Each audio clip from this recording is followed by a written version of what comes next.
সকালে ঘুম থেকে উঠতে বন্ধুরা কোমর বেঁধে কাজে লেগে পড়েছি। কাজ না করলে কি সংসার চলবে? সারাদিনই কাজকর্ম করতে থাকি, তবেই তো একটা সংসার দাঁড়াবে, বলো না? আমার তো আর কোনো ইনকাম নেই, সুতরাং কোমর বেঁধে সংসারের কাজ না করলে সংসারটা কি করে চালাবো?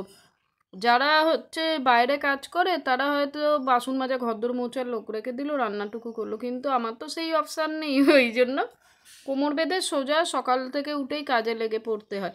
তাই বলে চাকরি করার ইচ্ছে কিন্তু আমার ছিল, কিন্তু কি করব, সংসারের চাপে।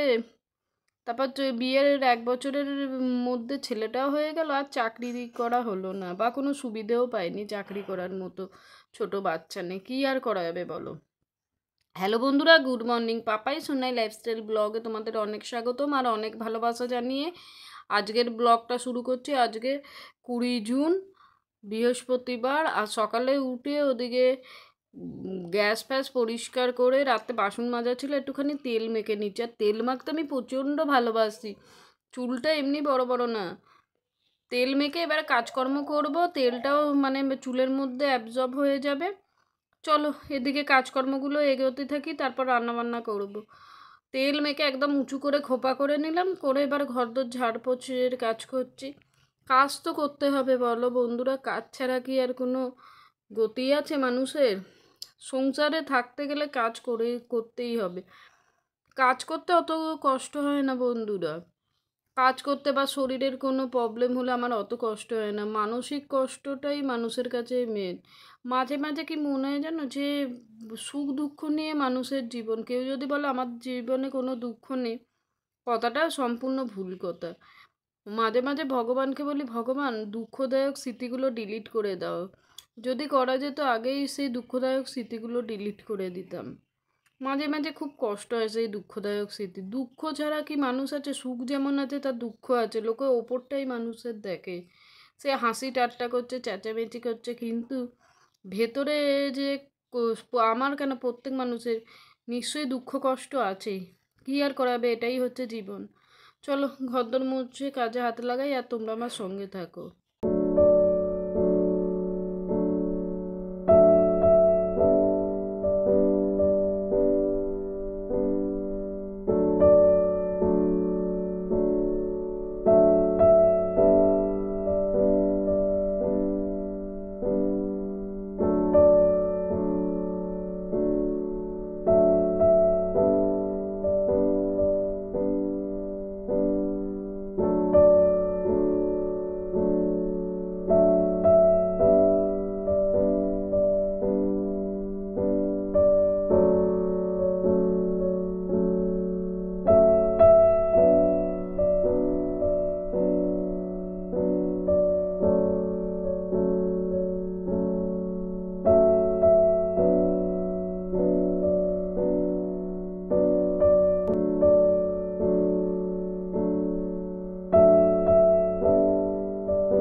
আর এই সারাদিন যে এত পরিশ্রম করি, লাভটা কখন হয় জানো তো?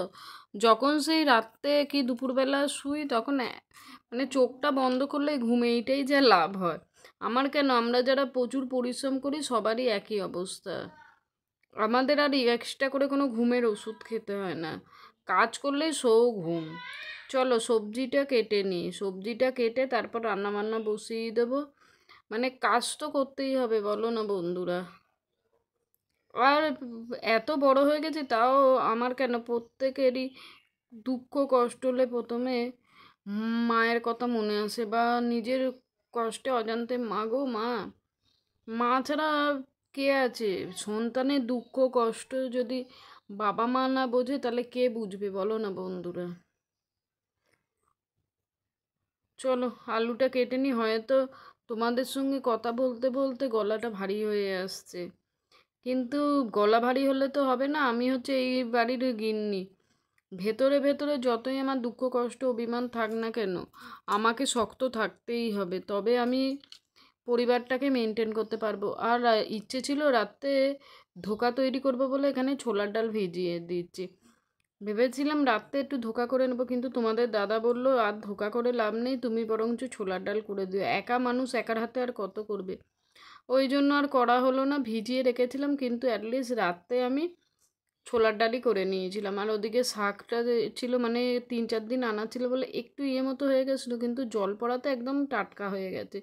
চলো তাহলে কলমি শাক ভাজা আর মাছের ঝাল করে নেবো, সকালবেলা ডালিয়া আলু চচ্চড়ি এগুলো তো আছেই, টক করব। মানে কি বলো তো বন্ধুরা, কলমি শাকটা আনলে আমার একটু সুবিধে হয় বাঁচাবুচির। কী করবো, একা মানুষ, বারবার বলতে বলতে আমার শুনতে শুনতে হয়তো তোমাদেরও বিরক্তি লেগে গেছে, কিন্তু কথাটা তো সত্যি বলো না, একা মানুষ, আমি আর কোন দিকে যাব। মানে বাড়িতে যদি আরেকজন মহিলা থাকতো তাহলে হাতাতে একটু করলে একটু রিলিফ হতো, বা দুটো কথা বললেও একটুখানি শান্তি হতো, কিন্তু সেই সব তো নেই। বাড়িতে পুরুষ মানুষদের সঙ্গে যতই কথা বলে, একটা মানে দুজন মহিলা কথা বলা আর পুরুষ কথা বলা তফাৎ। হ্যাঁ হয়তো বলতে পারো দিদিভাই, ওই হয়তো অশান্তি ঝগড়া নেই, যতই দেখবে মহিলারা একসঙ্গে থাকলে অশান্তি ঝগড়া হতে পারে হয়তো, কিন্তু আমি বন্ধুরা অশান্তি ঝগড়া একদম পছন্দ করি না, আমি চাই মিলেমিশে থাকবো। মিলেমিশে থাকার মতো কি আর কোনো মানে দ্বিতীয় বিকল্প আছে? মানুষ জানো তো বন্ধুরা কিছু দিতে পারে না, একটু আন্তরিক ভালোবাসা, একটু ভালো ব্যবহার এ তো আমরা দিতেই পারি, এতে তো আর টাকা পয়সা বা কিছুর দরকার হয় না, বলো না বন্ধুরা। চলো এদিকে আজকে ইচ্ছা আছে কাঁচা লঙ্কা দিয়ে মাছের ঝালটা করব, আর কটা আমড়া আছে, আমার মা একটু আমড়া কি একটু আম থাকলে না দিয়ে কষবে, বেশ ভালো লাগে টক টক ঝাল ঝাল।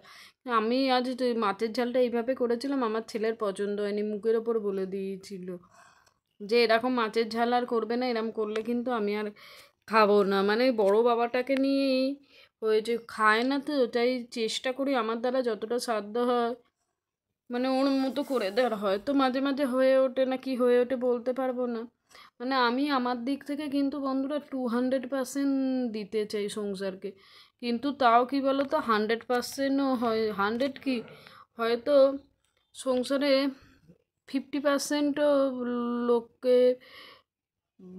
মানে দিতে পারি না, কি আর করা যাবে বলো। এইভাবে চলে গেলেই হলো, এসছিলাম ভরা ভর্তি সংসারে, ঠাকুরের কাছে কিচ্ছু চাই না, ঠাকুর আমাকে উজাড় করে দিয়েছে, চাই এরকম ভরা সংসার রেখে যেন মানে তোমাদের দাদাদের সংসার, ভরা সংসার ওর হাতে দিয়ে যেন যেতে পারি, বুঝলে বন্ধুরা। আমি আর কি, আমি তো বাইরে থেকে এসছি, আমি তো আর বাড়ির কেউ নয়, ওর সংসার ওর হাতে দিয়ে আমি যেতে পারলে বাঁচি। ছেলেগুলোকে একটু বড় করে নিয়ে মাঝে মাঝে না মনটা যেন অস্থির হয়ে ওঠে, কিছু ভালো লাগে না, মনে হয় চুপচাপ বসে থাকি, কি আর করাবে, কিন্তু সংসারে কি চলবে। ওই জন্য আমি বলবো আমাদের এক একজনের মনে এক এক দিকে মানে ক্ষত বা যে কষ্ট, ওই জন্য নিজেকে যদি আমরা বেশিরভাগ সময়টা না কাজে এঙ্গেজ করে রাখি, দেখবে নেগেটিভ চিন্তা ভাবনা কম আসবে, মনটাও ভালো থাকবে। আমার তো মানে লোকজন নেই, না হলে এত কাজ করেও তাতেও কি আছে, যদি চাকরি বাকরি করতাম দুটো টাকা পয়সাও হাতে থাকতো, আর কি বলো তো বন্ধুরা, আর 5টা লোকের সঙ্গে মেলামেশা হতো, কথাবার্তা হতো, মনটাও ভালো, কিন্তু সেই অপশান তো নেই। চাই ছেলেগুলোকেই বড় করে দিই, ওরা বড় হোক, ওরা ভালো থাকুক, ওরা ছাড়া আর কে আছে বলো না। চলো তাহলে তোমাদের সঙ্গে অনেক কথাবার্তা হলো, এদিকে ডালিয়া বসিয়ে দিলাম, এটা তেল দিইনি ঘি দিয়েই বসে জানো তো, এটা সেদ্ধ সেদ্ধ করে, কারণ সুগার পেশেন্ট তো তেলটা এই এমনি যেমন আমাদের তরকারিতে এক্সট্রা কোনো তেল দিই না, সুগার কি ভালো যে কোনো রোগই কোনো ভালো জিনিস না, বুঝলে বন্ধুরা। সমস্ত রোগই হচ্ছে খারাপ, কি করাবে, রোগ হলে তো কারুর আর হাত নেই, তাও আমরা নিজেদের ভেতরে যতটা মেনটেন করতে পারি তাই ভালো। আর রাত্রির হয়ে গেল বন্ধুরা, চলে এসেছি রান্নাঘরে। এখানে এই দেখো আমি ওদিকে ছোলার ডাল বসিয়ে দিয়েছি, আর এই দিকে আমি আটাটা মেখে নিচ্ছি। ওই ছোলার ডাল রুটিটা করলে মোটামুটি হয়ে যাবে। এখন আবার রান্নার রুটিন চেঞ্জ করে দিয়েছি, 6টার সময় রান্নাবান্না করে 7টার মধ্যে ফ্রি হয়ে যাই, বুঝলে। চলো তাহলে আটাটা মেখে নিই। আর এই গরমে রান্না করতে করতে যেন সে ক্লান্ত হয়ে, তাও এই সময় করলে কি বলো তো, আধ ঘন্টা 1 ঘন্টা একটু ছাতে বসলাম, তারপর ছেলেকে পড়িয়ে খেয়ে দিয়ে শুয়ে পড়লাম। কিন্তু সেকেন্ড অপশান তো মানে এই রান্না করে খেতে দিয়ে খাওয়া খুব কষ্টকর। কী আর করবে, এটাই হচ্ছে সংসার জীবন, বুঝলে বন্ধুরা। সো মানে আমরা কেন, পুরুষ মানুষরা বয়স থাকতে থাকতে খেটে যাও, তারপরে লোকের হাতে সেই বাধা হয়ে পড়ে থাকো, কে কতক্ষণে খেতে দেবে। মানে বয়সকালে বলছি, আর এখন শরীর একদম, আমার বাবাকে দেখে, আমার শ্বশুরমশাইকে দেখে আমি বুঝতে পারি সেই মানুষগুলো কত খাটিয়ে মানুষ ছিল। এখন আমার বিয়ে হয়েছে, আমি কি তখন শ্বশুরমশাইয়ের ধরো 70+ বয়স, কিন্তু উনি তখন প্রচুর কাজ করতো, দোকান থেকে বাজার থেকে শুরু করে টুকটাক আমাদের ঘরের কাজেও হেল্প করতো। ধরো তখন তো আমি রান্নাবান্নার কিছুই জানতাম না, শাশুড়ি মা রুটি করছে, রুটিটা আমি বেলে দিলে উনি গিয়ে দিয়ে আসতেন। আমাদের কাজের লোক ছিল তখন, কাজের দিদি এলে বাসন মেজে দিলে সেই বাসনগুলো মানে তুলে রাখা। আর এখন দেখো দু বাবারই কী অবস্থা, তাই মাঝে মাঝে চিন্তা হয় যে বার্ধক্য কী জিনিস। আর বার্ধক্য সবার জীবনে আসে, আমার জীবনে কেন, প্রত্যেক মানুষের জীবনেই আসবে বলো। এইটাই হচ্ছে জীবন, একটা জেনারেশনের পর একটা জেনারেশন আসবে, আর সময় হচ্ছে জল, বলো বন্ধুরা। কি বন্ধুরা, ঠিক বললাম তো? চলো তাহলে রুটি আর ছোলার ডালটা করে কাজকর্মগুলো ফিনিশ করি। আর তোমরা আমার সঙ্গে থেকো, আমাকে একটু লাইক করো, আমার পাশে থেকো। হয়তো অনেক ভুল ভ্রান্তি আছে, তোমরা যদি ব্লগটা দেখো কি ভুল ভ্রান্তি বা কী ধরনের ব্লগ দেখতে চাও তোমরা বললো, আমি যথাসাধ্য চেষ্টা করব সেই ধরনের ব্লগ বানানোর, বুঝলে বন্ধুরা।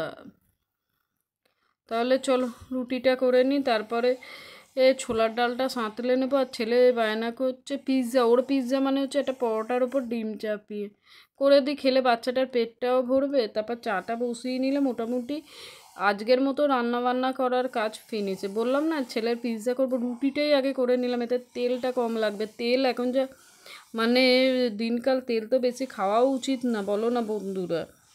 চলো তাহলে। আর এদিকে আমি হাত ধুয়ে চলে এলাম, জানো বেসিনে হাত না ধুয়ে ভাল লাগে না, ডিমের নাগার হাত তো। তোমরা ভাবছো দিদিভাই পিঠের জন্য না, আমিও খুব একটা ওই সগড়িয়াবি বিতাও যেটুকু যতটা সম্ভব হয় করার চেষ্টা করি। তাহলে বন্ধুরা আজকের ব্লগটা এই পর্যন্ত শেয়ার করলাম, দেখা হবে নেক্সট ব্লগে। তোমরা ভালো থেকো, সুস্থ থেকো, আর মন প্রাণ থেকে চাই তোমরা যেন ভালো থাকো। তাহলে এই পর্যন্ত ব্লগ।